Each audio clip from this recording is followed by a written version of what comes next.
Неліктен Кореяда күніне 40 адам өзіне қол жұмсайды?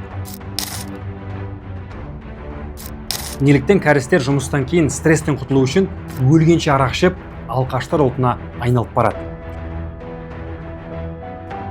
Не себепті көптеген білімді жастары жұмыс таба алмай сандалып жүреді? Және кәрістердің саны азайып, ұлты қартайып, құрдымға кетіп бара жатқаны рас па? Бүгін осы сұрақтарға жауап береміз. Бұл видеодан кейін көптеген отандастарымыз тамсанатын оңтүстік Кореяны енді бұдан бұлай оңды солды мақтай беруден тыйыласау деп ойлаймын. Армысыздар, бұл Friday Time арнасы, менің есімім Тілеухан Шыңғысханұлы. Бұл арнада тарих арқылы бүгінгі күнімізді түсіндіреміз. Ендеше арнамызға жазылып, комментарийлеріңізді аямай жаудырып, видеомыз көңіліңізден шықса, төмендегі Каспи-Пэй сілтемесі арқылы бізді қаржылай қуантсаңыздар болады. Сонымен Корея 3-ші бөлім кеттік.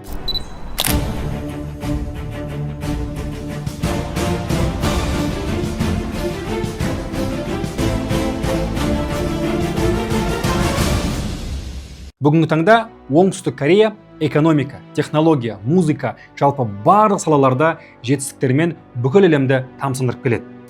Алайда 20-шы ғасырдың басы кәрістерге өте ауыр тиеді. Жапондардың оккупациясы мен олардан көрген қорлық, аштық пен жоқшылық, 3 миллион кәрістің жанын қиған азаматтық соғыс пен президенттерінің диктатурасы. Бұл кезең жайлы өткен жолы мына видеомызда толығырақ айтқан болатынбыз. Сілтеме арқылы өтіп қарап шықсаңыздар болады. Ал 1962 жылы қазіргі дамыған Кореяның атасы Пак Чон Хи билікке келіп, елді дағдарыстан шығарады. Ол үшін Пак мырза 30-40 отбасылық кәсіптерді іріктеп, оларға сұмдық қолдау жасайды. Елді аяққа тұрғызады. Осылайша бүкіл әлемге танымал Samsung, Hyundai, LG сынды алпауыттар дүниеге келеді. Болашақта бұл корпорациялар чеболь деп аталып кетеді. Бұл сөздің мағынасы бай отбасы немесе бай әулет дегенді білдіреді. Чебольдар мен кәрістердің даму жолын Корея жайлы мына екінші видеомызда ашықтаған болатынбыз. Ал бұл видеода осы чебольдардың қазіргі кәріс қоғамына пайдасымен қоса қаншалықты зиян тигізіп жатқаны жайлы айтып береміз. Біріншіден, чебольдардың мемлекет пен саясатқа әсеріне тоқталайық. Соңғы 70 жылда Кореяда 13 президент болған екен. Олардың 8-і, яғни жартысынан көбі, я төңкеріліп, я жемқорлықпен сотталып биліктен кеткен екен. Мен бұны естігенімде, міне, демократия осындай болу керек деп ойлағам. Бірақ бұл сырттай қарағанда ғана туындайтын ой. Бұл президенттер сотталып, тіпті кейбіреулері түрмеге отырса да, толық отырмай, келесі президенттің амнистиясымен 1-2 жылда бостандыққа шыға береді. Мысалы кезінде Юн Сок Йоль прокурорлық қызметінде жүргенде тергеу үстіне белсенді араласып, сол кездегі президент Пак Кын Хенің түрмеге отыруына тікелей атсалысқан. Ал өзі президент болып сайланғанда сол Пак Кын Хеге өз қолымен амнистия беріп бостандыққа шығарады. Сонда қалай? Бір президент түрмеге отырып жатса, екіншісі оны шығара бере ме? Мәселе сол баяғы чебольдарда. Олардың Корея экономикасына маңыздылығы мен ықпалы соншалық, чебольдардың рұқсатынсыз ешқандай маңызды саяси әрі экономикалық шешімдер қабылданбайды. Тіпті бизнесінің мүддесін қорғау үшін президент бастаған үкіметпен түрлі келісімдер жасап, оларға қомақты сомада пара беріп отыратын жайы да бар. Яғни Кореяда сырттай демократия бар көрінгенмен, іс жүзінде билік чебольдардың және олармен тығыз қатынастағы аз ғана адамдардың қолында. Кезінде Hyundai, Kia, Daewoo секілді көліктер біздің елге келгенде немістің де жапонның мәшинесіне жетпейді ғой шіркін деп, қазекең кәрістің көліктерін менсінбеуші еді.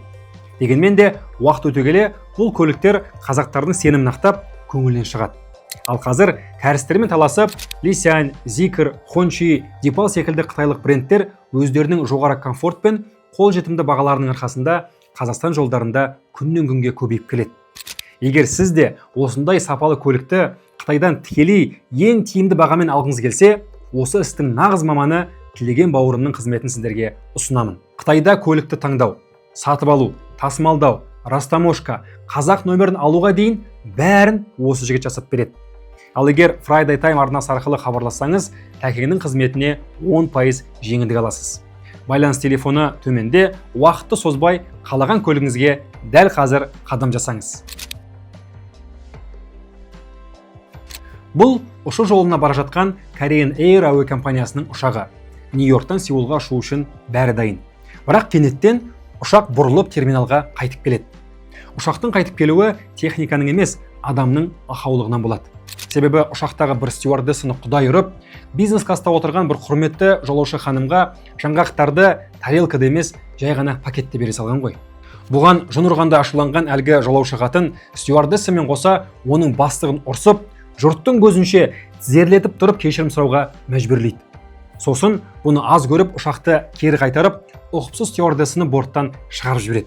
Соншама басынатындай бұл неткен құдіретті жолаушы десеңіз, бұл жай жолаушы емес. Сол Korean Air әуе компаниясы иесінің қызы Чо Хён А болатын. Бай қызының бұл өрескел қылығы бірден дау көтеріп, халық наразы болғаны соншалық Korean Air-ға бойкот жариялайды. Абыройынан да, бизнесінен де айырылғалы тұрған қыздың әкесі, әрі Korean Air-дің иесі Чо Ян Хо мырза қызын ресми түрде кешірім сұрауға мәжбүрлейді. Артынан сот болып, Korean Air-дің ханшайымы 1 жылға сотталады. Бірақ дау сәл тынышталған соң, әкетайы сәл машақаттанып, қызын 5 айдан кейін түрмеден шығарып алады. Қажетті таныстарымен ақшаң болса, кез келген проблеманы шешуге болады дейді ғой. Жалпы қазіргі Кореяда бастықтардың қызметшілерін басынып, оларды қорлау өте жиі кездесетін құбылыс. Бұны тіпті габджил деген арнайы терминмен атайды. Бәлкім кәрістің киноларында түрлі қорлықтарға шыдап, бастығына жағымпазданып, көңіліне шыққысы келіп жүрген қызметшілерді көрген шығарсыздар. Бұл шынымен де кәріс қоғамы мен қызмет этикасындағы бар нәрселер. Ендеше қалайша кәрістер габджилдің кеңінен таралып кетуіне жол беріп қойды? Мәселенің бәрі сол баяғы чебольдарда.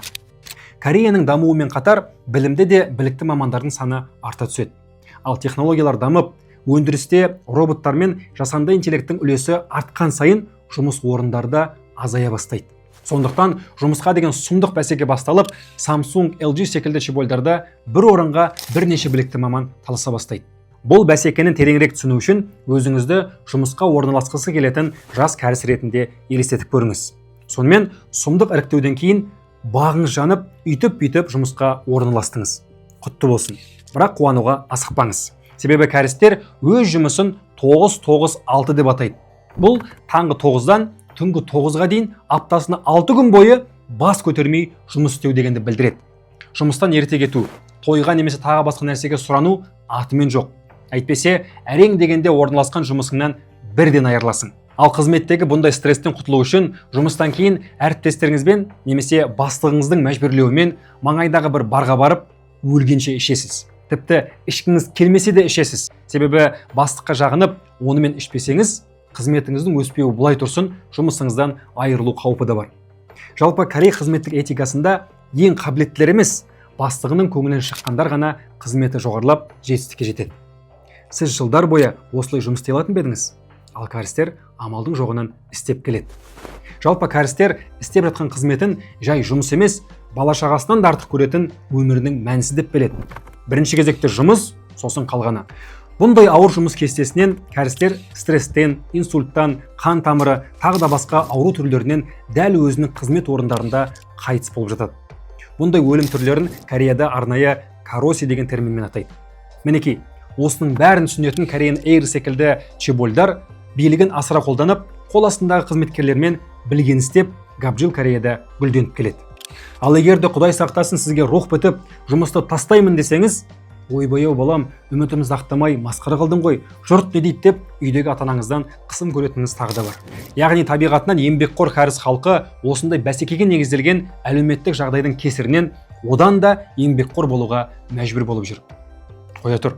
Егер де Кореяда осыншама жұмыс тапшы болса, онда ТМД елдерінен келетін қазақтар мен өзбектер қалайша жұмыс тауып тіршілік етіп жүр десеңіз, сұрағыңыз әбден орынды болады. Алайда біздің ағайын онда негізінен қара жұмысқа салынады.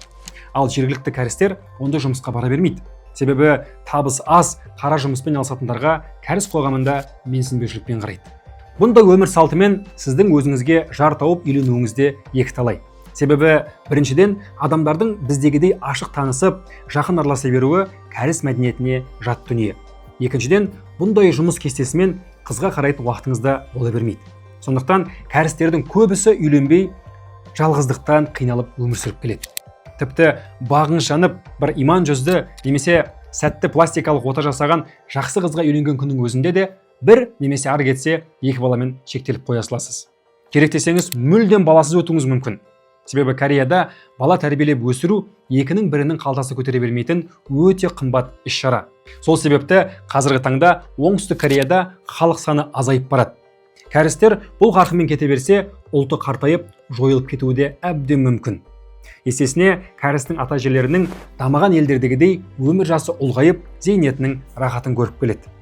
Байқасаңыздар, біздің елге турист ретінде көбінесе сол үлкен жастағы кісілер жиі келеді.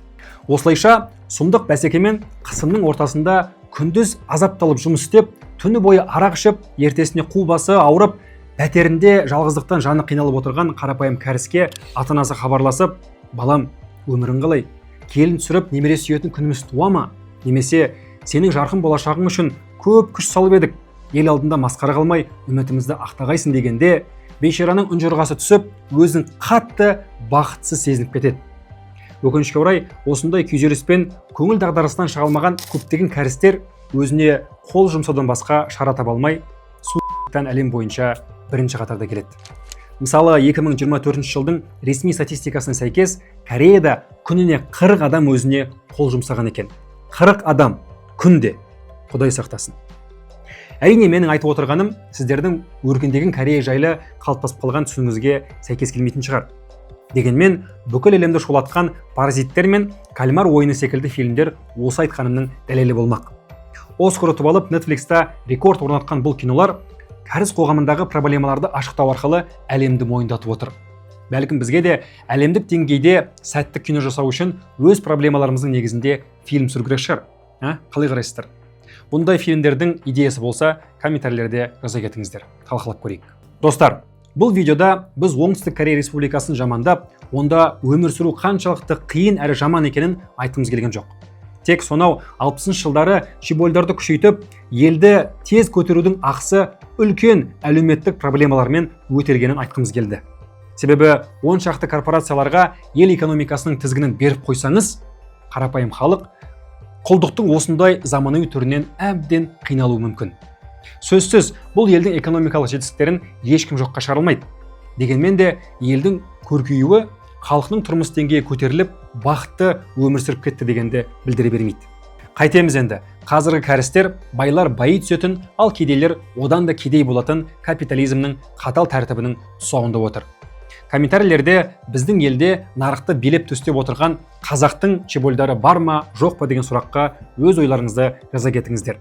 Ал Корея жайлы тағы да видео қаласаңыздар, жазыңыздар. Құдай қаласа шығарамыз. Бүгінге осы арнамызға жазылып, достарыңызбен міндетті түрде бөлісіп, келесі көріскенше бар болыңыздар.